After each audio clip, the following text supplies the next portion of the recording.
ओम नमो भगवते वासुदेवाय नमः। ओम नमो भगवते वासुदेवाय नमः। ओम नमो भगवते वासुदेवाय नमः।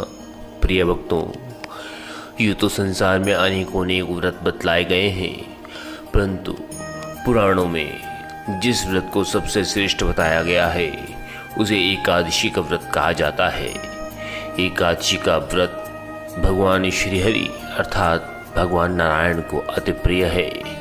एकादशी का व्रत करने से मनुष्य के समस्त पाप नष्ट हो जाते हैं और उसे परम गति प्राप्त होती है। इतना ही नहीं, एकादशी का व्रत रखने वाले प्राणी के परिवार और उसके कुल को भी भगवान तार देते हैं। उसका लोक और परलोक दोनों ही सुधर जाते हैं। इसलिए यथासंभव जितना भी हो हम सभी को एकादशी का व्रत अवश्य करना चाहिए। चलिए शुरू करते हैं। आज कौन सी एकादशी है, इस बात की चर्चा में हम आगे बढ़ते हुए आपको बताएंगे कि आज निर्जला एकादशी है। समस्त एकादशियों में सबसे बड़ी एकादशी निर्जला एकादशी मानी जाती है। निर्जला एकादशी की क्या कथा है और यह एकादशी कब, किसने की और किससे कही, इन समस्त बातों को विस्तार पूर्वक आज हम आपको बताएंगे। चलिए शुरू करते हैं। ओम नमो भगवते वासुदेवाय नमः। अर्थ निर्जला एकादशी महात्मा। श्री भीमसेन बोले, हे पितामह, भ्राता युधिष्ठिर, माता कुंती, द्रौपदी, अर्जुन, नकुल और सहदेव आदि एकादशी के दान व्रत करते हैं और मुझसे भी एकादशी के दिन अन्न खाने को मना करते हैं। मैं उनसे कहता हूँ कि भाई, मैं भक्तिपूर्वक भगवान की पूजा कर सकता हूँ, परंतु मैं एकादशी के दिन भूखा नहीं रह सकता। इस पर भगवान व्यास जी बोले, हे भीमसेन, यदि तुम नरक को बुरा और स्वर्ग को अच्छा समझते हो तो प्रत्येक माह की दोनों एकादशियों को अन्न न खाया करो। इस पर भीमसेन बोले, हे पितामह, मैं आपसे प्रथम कह चुका हूँ कि मैं एक दिन एक समय भी बिना भोजन किए नहीं रह सकता। फिर मेरे लिए पूरे दिन का उपवास करना कठिन है। यदि मैं प्रयत्न करूँ तो एक व्रत अवश्य कर सकता हूँ। अतः आप मुझे कोई एक व्रत बतलाइए जिससे मुझे स्वर्ग की प्राप्ति हो सके। इस पर श्री व्यास जी बोले, हे वायुपुत्र, बड़े बड़े ऋषि और महर्षियों ने बहुत से शास्त्र आदि बनाए हैं कि मनुष्य को दोनों पक्षों की एकादशियों का व्रत करना चाहिए। इससे उन्हें स्वर्ग की प्राप्ति होती है। श्री व्यास जी के वचनों को सुनकर भीमसेन नरक में जाने के कारण अत्यंत भयभीत हुए और लता के समान कांपने लगे। वह बोले, हे पितामह, अब मैं क्या करूं, क्योंकि मुझसे व्रत नहीं हो सकता। अतः आप मुझे कोई एक ही व्रत बतलाइए जिससे मेरी मुक्ति हो जाए। इस पर भगवान श्री व्यास जी बोले, हे भीमसेन, कृष्ण और मिथुन संक्रांति के मध्य में ज्येष्ठ माह के शुक्ल पक्ष की एकादशी होती है, उसका निर्जला व्रत करना चाहिए। इस एकादशी के व्रत में स्नान और आचमन में जल वर्जित नहीं है, लेकिन आचमन में 3 मासे जल से अधिक जल नहीं लेना चाहिए। इस आचमन से शरीर की शुद्धि हो जाती है। आचमन में 7 मासे से अधिक जल मद्यपान के समान एक माना जाता है। इस दिन भोजन करने से व्रत नष्ट हो जाता है। यदि सूर्योदय से सूर्यास्त तक मनुष्य जलपान न करे तो उसे 12 एकादशियों के फल की प्राप्ति होती है। द्वादशी के दिन सूर्योदय से पहले ही उठना चाहिए और स्नान करके ब्राह्मण को यथा योग्य दान देना चाहिए। इसके पश्चात भूखे ब्राह्मण को भोजन कराना चाहिए। तत्पश्चात स्वयं भोजन करना चाहिए। इसका फल संपूर्ण एकादशियों के फल के बराबर होता है। हे भीमसेन, स्वयं भगवान ने मुझसे कहा था कि इस एकादशी का पुण्य समस्त तीर्थों और दानों के पुण्य के बराबर होता है। एक दिन निर्जल रहने से मनुष्य पापों से मुक्त हो जाता है। जो मनुष्य निर्जला एकादशी का व्रत करते हैं उसको मृत्यु के समय भयानक यमदूत नहीं दिखाई पड़ते। उस समय भगवान विष्णु के यमदूत स्वर्ग से आते हैं और उनको पुष्पक विमान पर बिठाकर स्वर्ग ले जाते हैं। अतः संसार में सबसे श्रेष्ठ निर्जला एकादशी का व्रत माना जाता है। अतः यत्नपूर्वक इस एकादशी का निर्जल व्रत करना चाहिए। उस दिन ओम नमो भगवते वासुदेवाय मंत्र का उच्चारण करना चाहिए। व्यास जी बोले कि हे भीमसेन, इस मंत्र का निरंतर जाप करते हुए इस एकादशी के व्रत को करना चाहिए। व्यास जी के पवित्र वचनों को सुनकर भीमसेन ने निश्चय किया कि वो इस एकादशी को निर्जला ही करेंगे। इसी एकादशी को भीमसेनी या पांडवी एकादशी भी कहते हैं। निर्जल व्रत करने से पहले भगवान की पूजा करनी चाहिए और उनसे विनय करनी चाहिए कि हे प्रभु, मैं दूसरे दिन भोजन करूंगा, मैं इस व्रत को श्रद्धापूर्वक करूंगा, इससे मेरे समस्त पाप नष्ट हो जाते हैं। इस दिन एक बड़े वस्त्र से ढककर स्वर्ण सहित दान करना चाहिए।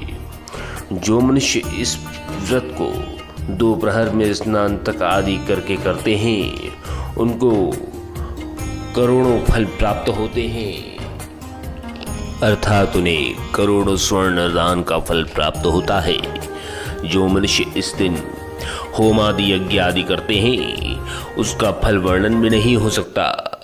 हम निर्जला एकादशी के व्रत से मनुष्य विष्णु लोक को प्राप्त होता है। जो मनुष्य इस दिन अन्न खाते हैं, उन्हें चांडाल समझना चाहिए।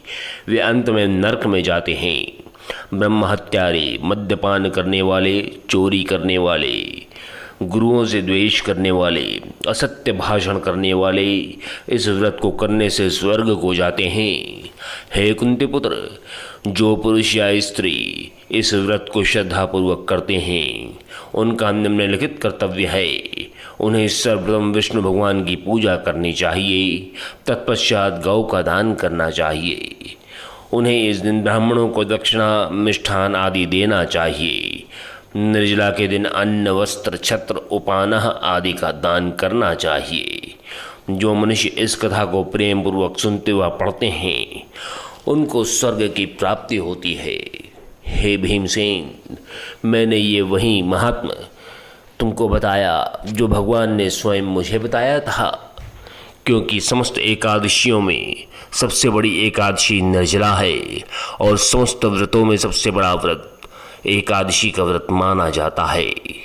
इस एक एकादशी को कर लेने से तुम 12 एकादशियों के फल की प्राप्ति कर सकोगे। अतः जब कभी भी यथासंभव हो, हर मनुष्य को एकादशी का व्रत करके अपने कल्याण के बारे में सोचना चाहिए। संसार में एकादशी के व्रत का महत्व आज तक जितने भी ऋषियों और महर्षियों ने बताया है, उसे लिखना असंभव है, क्योंकि एकादशी का व्रत किसी की लेखनी में समाता नहीं है। इसके पुण्यों की कहानी किसी भी ऋषि महर्षि की लेखनी में समाती नहीं है। भगवान विष्णु को एकादशी का व्रत अत्यंत प्रिय है। उस पर जो निर्जला का एकादशी का व्रत निर्जल रहते कर ले, उसका तो कहना ही क्या।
निर्जला एकादशी करने वाले मनुष्य के हृदय में भगवान श्री हरि अर्थात भगवान नारायण सदैव निवास करते हैं और आजीवन उसका पथ प्रदर्शन करते रहते हैं। भगवान के आस्था और विश्वास ही